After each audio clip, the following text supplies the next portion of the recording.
സോറയിൽ than ഗോത്രവർഗക്കാരനായ മനോവ എന്നൊരാളുണ്ടായിരുന്നു. അവൻ്റെ ഭാര്യ വന്ധ്യയായിരുന്നു. അവർക്ക് മക്കളില്ലായിരുന്നു.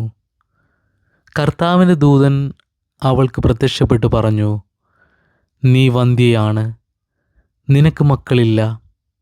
നീ ഗർഭം ധരിച്ച് ഒരു പുത്രനെ പ്രസവിക്കും. അതുകൊണ്ട് നീ സൂക്ഷിക്കണം. വീഞ്ഞോ വീര്യമുള്ള പാനീയങ്ങളോ കുടിക്കരുത്. അശുദ്ധമായതൊന്നും ഭക്ഷിക്കുകയും അരുത്.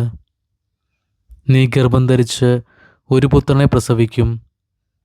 അവൻ്റെ തലയിൽ ക്ഷൗരക്കത്തി തൊടരുത്. അവൻ ജനനം മുതൽ ദൈവത്തിന് നാസീർ വ്രതക്കാരനായിരിക്കും.